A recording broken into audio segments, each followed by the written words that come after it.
Hello fluffy gamers. Once Human has been out for a bit over a year. I did play it back at the release, but honestly it felt a little empty. So I let it cook. So the question is, did it improve? And more importantly, is it worth your time now? Right from the server selection, the game already shows more structure than before. There are beginner servers, PvE servers, PvP and special servers. So you can choose the environment that suits how you want to play. I went in regular PvE server, also called minibus, just to get the real experience without any special training wheels. Currently the game is running Season 2 Blood Moon, which ends in January 2026. And I'll have to say, the Blood Moon event is hard if you have no idea what you are doing. So new players might wanna start on novice servers first. No Blood Moon there, but also there won't be harvest bosses available. But if you do like a little extra challenge, then go with the minibus. And a little tip I wanna give you is that get this armor. That set effect will keep your sanity higher, therefore you can actually have some HP. It is a bit difficult at the beginning, but those chests at the night time will drop those armors. Once you have selected the server, you need to go through character creation, unless you are using previously made characters. And then you get to go through the tutorial part. After that, you will select the part of the map where you wanna be thrown into, and that's where the game begins. Questing and character leveling is important part for the game, as higher tier armors and weapons are level locked, and you need points to unlock all tools and building skills. So let's check out the survival, and I'm going to look at PvE side, because I simply wouldn't last 2 seconds in PvP. I will tell you why in a bit. The death system in here is not instant. First you get knocked, and then you have a minute to get yourself up. That's if you have adrenaline shots. Else another player could get you up for free, or you have to respawn at home or a camp. Also, at some bosses you are limited how many times you can resurrect yourself. So if you have to die, you can lose some looted materials, but if you are quick enough, then you can get it back, unless somebody else has taken it. Those loot bags will be lootable by other players too. So how often one dies? Well, that depends on you, right? But other than the beginning, where the death is like big part of you, in the mid game it is something that does happen, but most will have adrenaline to get back up. The thing is that the game rewards having low HP, either by your build, where you can do more damage, or by giving you a more loot at the night times. And loot we must, not only some rocks and metal nodes, but also loot in the settlements. Loot system is instanced, so it means it's not going to be looted by the other players. The loot is important for the crafting and repairing armors, weapons, tools and all sorts of stuff. Loot is also progressive, based on your level and discovery. So if you are max level and you never left the beginning zone, then you won't get materials needed to craft higher end gear. But then again, if you are low level player and go to higher level cities, then the higher level loot will be useless to you, as the gear has minimum level requirements for equipping it. Also, I have to say, I do like the system that all armor and weapons that are looted cannot be repaired. The system pushes you to craft your own gear, and that's where is the end game and true progression is. I won't go too deep about the endgame system, as it would take whole video or two in itself, but for the basics, you start by getting a blueprint, either by buying it or just getting enough fragments to make it. Then you get to upgrade that blueprint. After that, you get to craft the blueprint. Now, when crafting a gear, you can also change some materials for different buffs. Then you get to calibrate it, and you also can change the calibrations on the weapons. Those you get by dismantling other similar class weapons. Once you have your piece, you can apply mod to that, and the mod system is huge.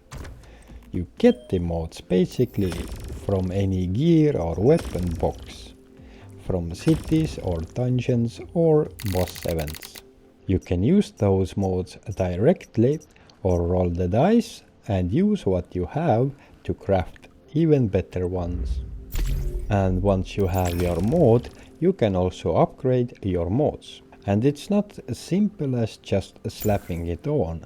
You need to know a bit how you play and what type of weapons are you using. Based on that, you build up your mods. No point making mods with fire damage if you use weapons with ice damage, right? After all that, you get to add accessories to weapons such as scopes, mags or muzzles.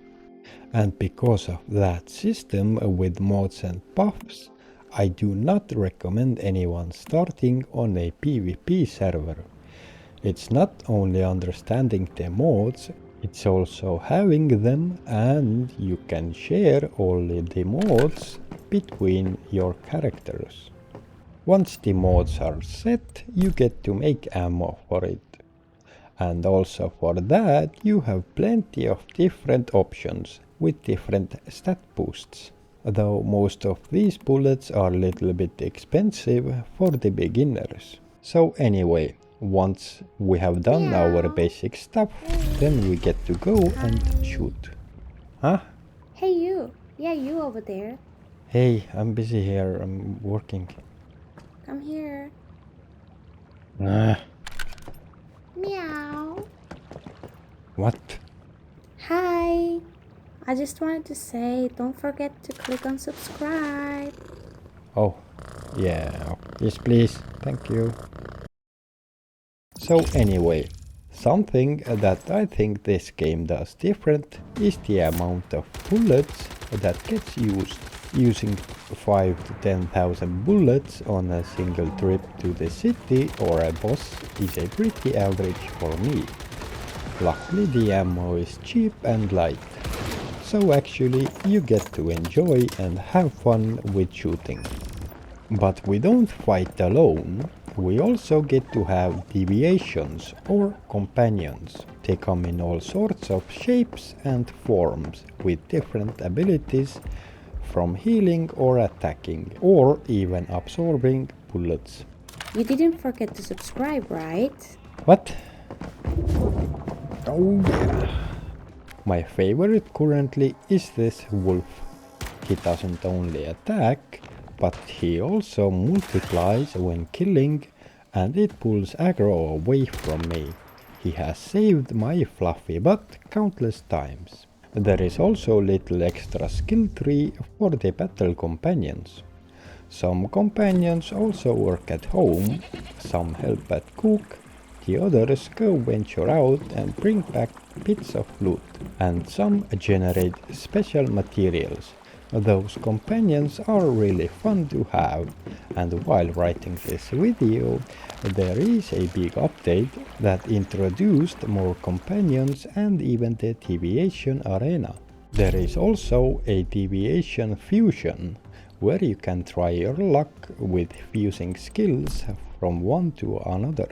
There is so much going on in this game, from main story quests, side quests, public events, dungeons, boss fights, and even some single player mini events. Now the map is pretty huge, and running from one event to another isn't the way to go in here. To most events you can just teleport. Or if you just want to go somewhere else, then during the map discovery you can unlock teleport posts. Teleporting is free, and the only limit on teleports is teleporting between your friends or guild members' home and that little camp that you can place yourself. And while talking about the homes, the building system here has limits. You get to have only this box area. This is also upgraded version. So this is the biggest land that you can claim. And the building parts are all counted and limited. There is a method that you somewhat can bypass that. We will get back to that in a bit. What I really enjoy with building is the free cam. You can build or move stuff while using free cam. It is so nice thing to have. Makes this experience much easier and faster. You can also save bases as a blueprint, and actually you could do it with guild members' home. So if you see a base you really like, you can go and copy the blueprint of it and then just place it on your own land. Another fun thing is that the buildings do not use the support system, meaning you can build your base on a single pillar, or like that base here. Yeah, you can be somewhat creative at least. And even more fabulous thing is that you can move your whole base away anywhere you like, and you can do it in every 10 minutes. So when starting the game, you do not need to think if the spot is optimal or not. If you want to move your base, then just go to the new location, press B and then Z, and voila, that's all it takes. So let me show this building bypass thingy I mentioned. See that long base? Basically this could be owned by one player. How to do it? Well, the thing is, in this game each account can have 10 characters, and well, you can just bring all other characters into same server and then add all base permissions to your main character and then build. This is allowed. What is not allowed is to have different accounts. This is something that you can get banned for. Having more than one character is pretty common among the hardcore players, because there are few resources, such as oil and acid, that are only in a certain parts of the map. A lot of people use this second or third character to have their acid or oil farms. Speaking of other people, I will be honest and say that out in the open I don't see many other people, but at the boss events it's always packed, and the chat is also active with people looking for party members or just flexing. So I had a question, where are they? Thing is that the server is divided into worlds. Worlds are the same map as you are in, and when you are going to the boss event, then all the people from different worlds are piled in there. You can move freely around those worlds, and you can even move your base to another world, if for whatever reason you want to do that. Maybe the spot you wanna build your base has been already taken, or your friend is in another world. But remember, it is a world in the same server. So it's not server hopping, just moving around in the same server. So is it better to team or solo? You can play as a solo player. In fact, most of the game I have done is in all solo. But of course having team would make progression a bit faster. But as I mentioned earlier, chat is actively looking team ups, so it's not a big drawback if you wish to play solo. So when does the grind end? Well, overly simplified and quick explanation is that each server has 5 phases with total server life cycle about 2 months. Once the last phase opens, you can sign up for a new server and you get to choose what type of a server you want to go. Maybe a PvP, or maybe you wanna change the map or try out anything else that they have on the table. You can also see when the new servers will be open, so you can be ready for that. And if you play with friends, then make sure you all choose the same server. So what happens next? I will get back in that in a bit, but before that, let's talk what happens if you don't choose anything. So what happens then is that the server will become part of a permanent server. So your character and all your stuff will be kinda moved in there, or will be part of it. The worlds in permanent servers are often merged with other worlds. So what can happen is that you might lose the spot where your base was. So you have to put your base somewhere else. If you don't log in 180 days or in 6 months, then your character gets moved into Eternal Land. This is basically a personal island for your character or characters. So let's say it's been a half a year since your last login and you are coming back to the game. So now you are in Eternal Land and you can choose to sign up for a new server or join in a server that is already running, unless the player cap has been reached already. So, if you did sign up for a new server from Eternal Land or from active server on its last phase, then once the new server opens up, you get to go and join. So, what do you lose? First, your character level and all the memetics, or so-called crafting points. Then all the progression with the quests and quest items, map discovery and all energy links and season items. So what do you keep? Well, first of all, you get this special inventory where you see all your items from previous server, and then you can see that you have 20,000 transfer points. So you can have anything out from that inventory until you have those points. But top tier armor part could cost alone 15,000 points, so you definitely cannot have full gear. And even if you could, then it would be under level lock anyway. I would take tools, food buffs, and my favorite companion. So those are the items that you can have. But the biggest things, the weapon and armor blueprints, the mods, weapon accessories, and all special points are kept 100%. And I think that this is the key for this game. The wipe can sound little terrible thing, but it's not. The part that you get to keep the hardest earned things makes this so-called wipe an actually refreshing event. I think it's a good way to prevent any single player to become too overpowered with resources. For me, one of the reasons I stopped playing games with full wipes is that there is no rewards for playing it previously, other than your own gaming skill, yes. But with this system, I think it's a pretty good idea. Though I haven't yet experienced it myself, I can already see that it will be a good thing for the servers. So yes, there is a wipe, but you always get to keep your most expensive stuff. So what does it all cost? Well, it's free.